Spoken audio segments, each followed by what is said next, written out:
Instead of going to India to die there, you could die here also. Or they can repair you here.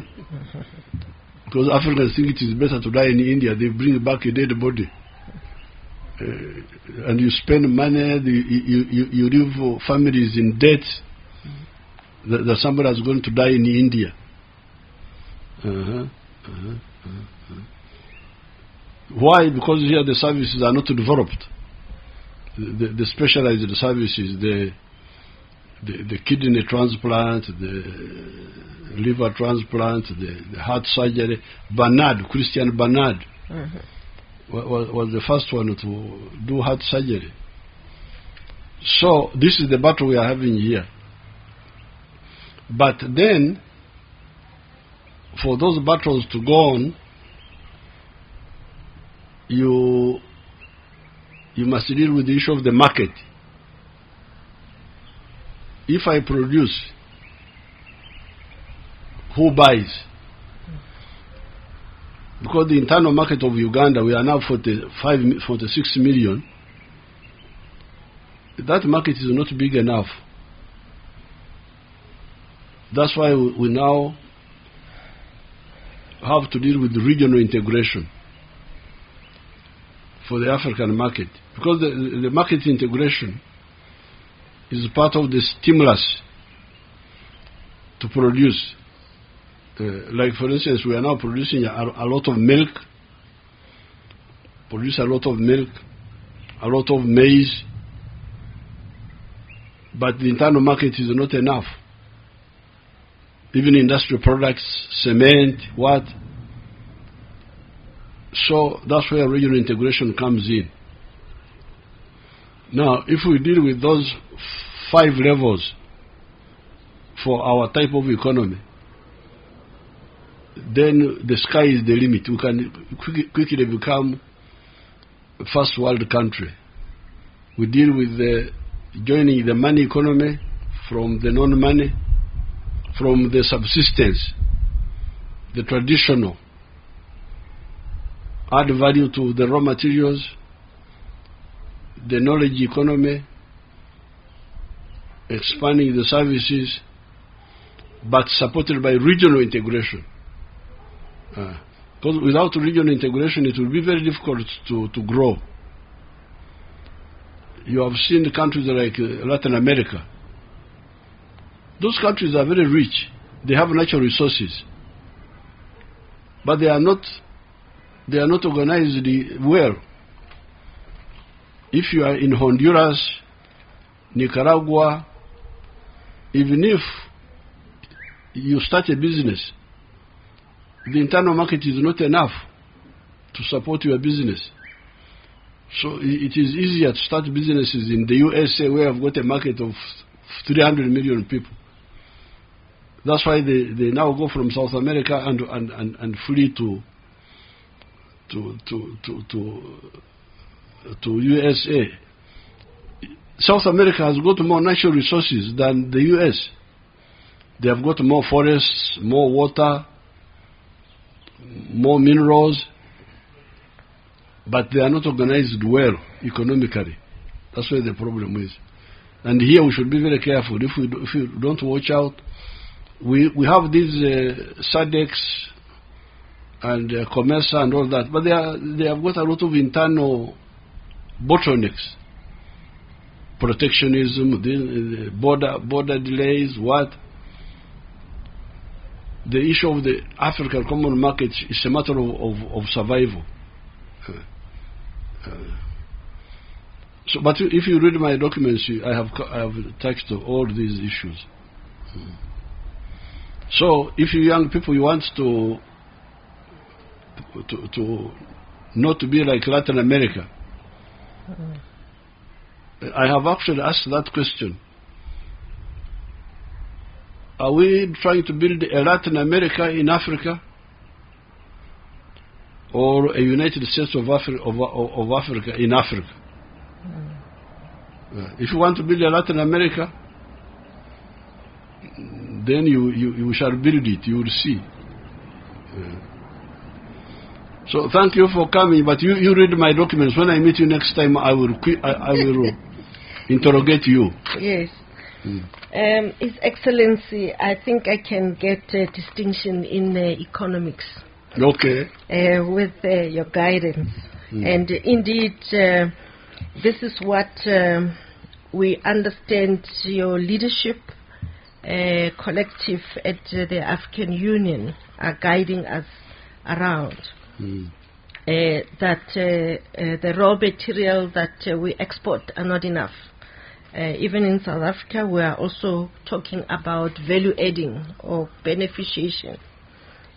For agriculture, issues of agro-processing first before you sell. And that is really the backbone of industrialization, of creating jobs. For the many young people, Africa is a young continent, and we are encouraged because they refer to that as demographic dividend. And if we have to reap anything out of that, we need to do more.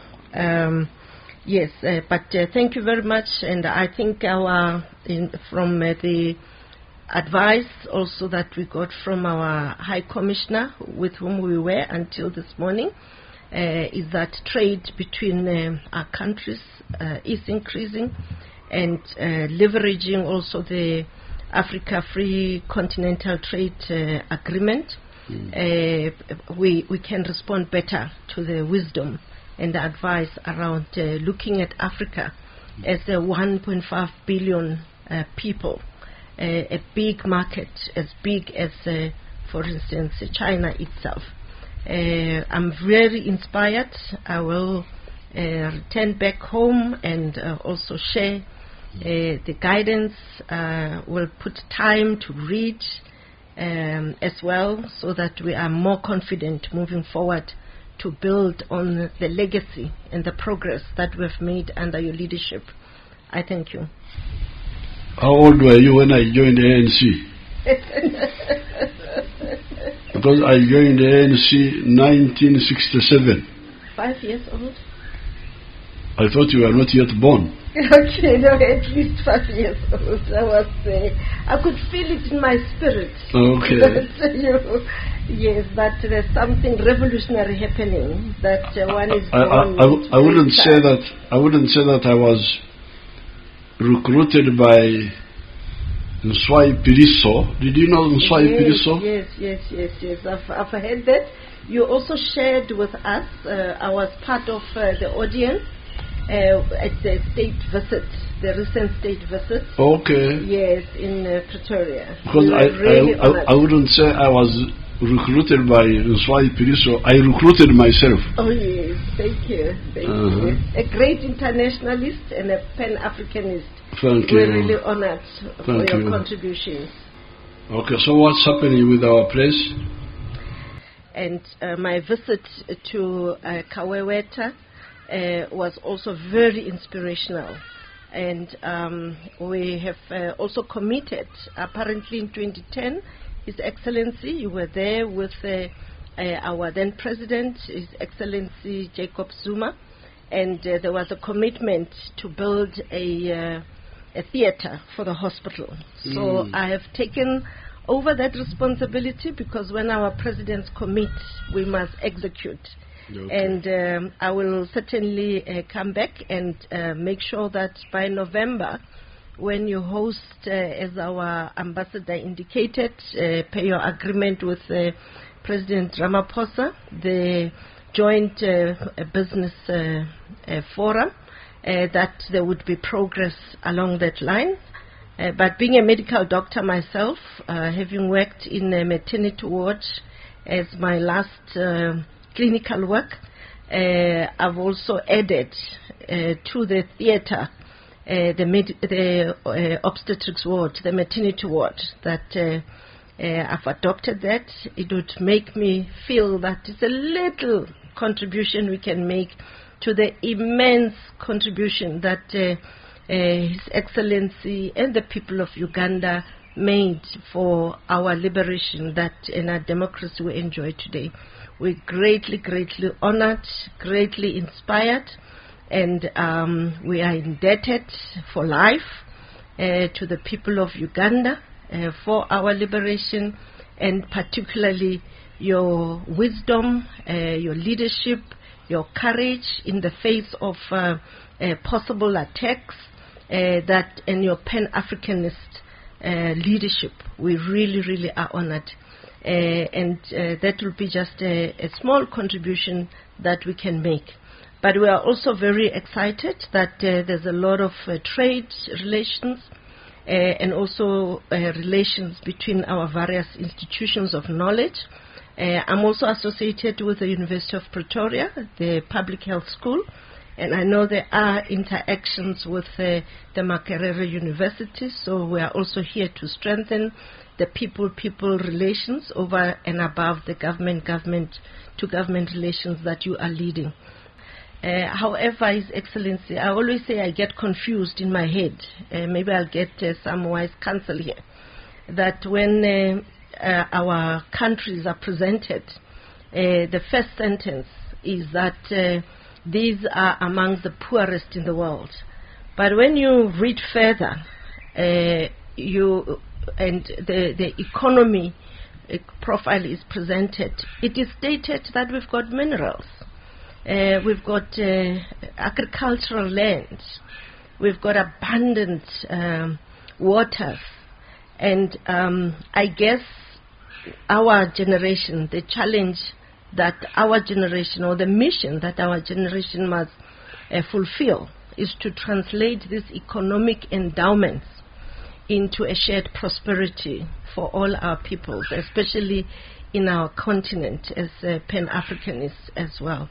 We will build on your leadership. I have seen your commitment, His Excellency, and as part of NRM, to really looking at the household-based programs to ensure that every household shares in the prosperity of this beautiful land, Uganda, and I also take inspiration from there. The problem of Africa is known, and some of us have known it for a long time. That's why we had to fight here, because we already had freedom here. We already had independence. But in 1971, we had to fight because the leaders who were coming in and going out were off the point. They were talking about other things, talking about politics of identity, tribe, religion, gender chauvinism. They were not addressing in some of those booklets which I will give you. I point out when Africa missed the bus of history, when the bus of history was moving, there's a time when Africa should have gotten the bus, but it didn't. And it has to do it. So, like in the case of Uganda here, during the colonial times, we had what we called an enclave economy, a small island of modernity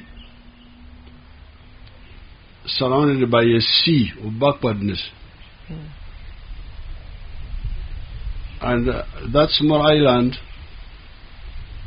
was comprised of what they used to call them the 3 C's and the 3 T's.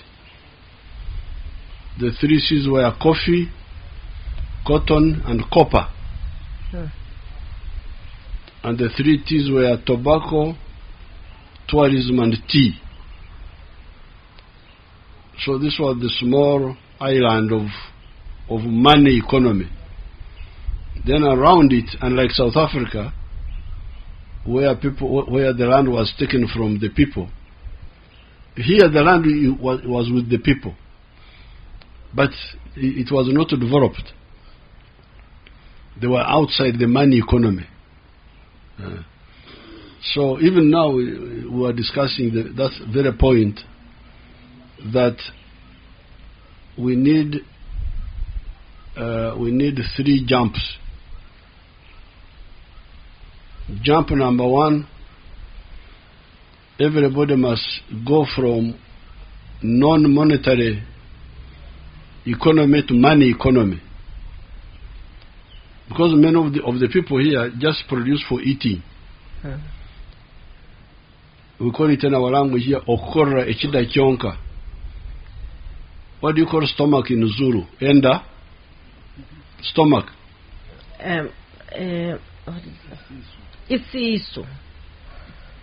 Isiso. Isi. Okay. Yes. That's different. So here, we only work for the stomach. And we are saying, no, don't only work for the stomach, work for the stomach and also the pocket. So that's the poverty they are talking about is partly from in the case of countries like Uganda, not like South Africa and Zimbabwe, where land was taken from the people. Here the people have land, all of them have land, but they use it for only producing food. No production for money. So we have been saying you must go from non-money to money economy. Now, when they go to money economy, they start producing raw materials, because that's the next other problem. So the first problem is being outside the money economy.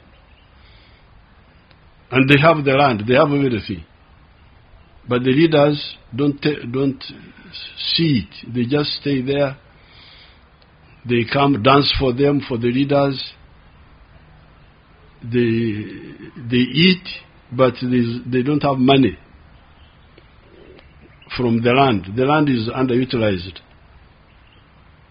Now, when they start producing, they produce raw materials.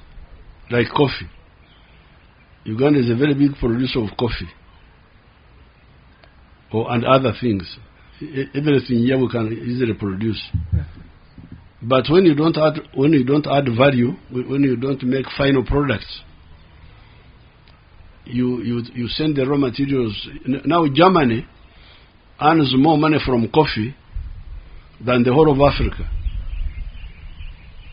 Germany earns $6.85 billion from coffee alone.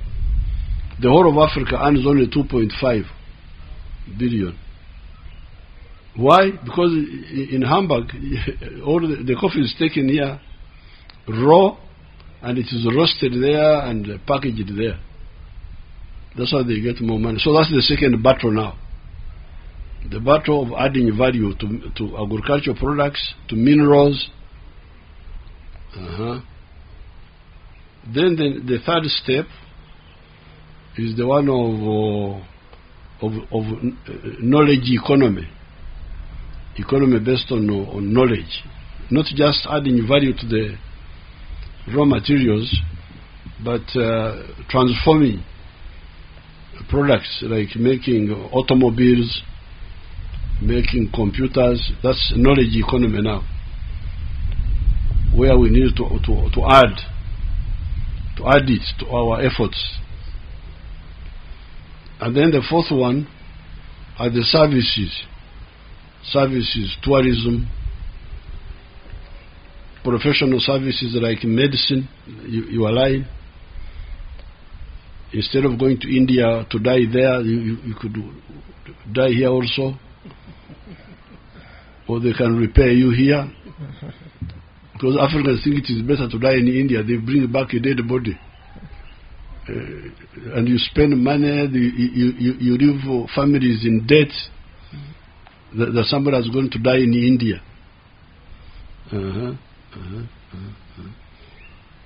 Why? Because here the services are not developed.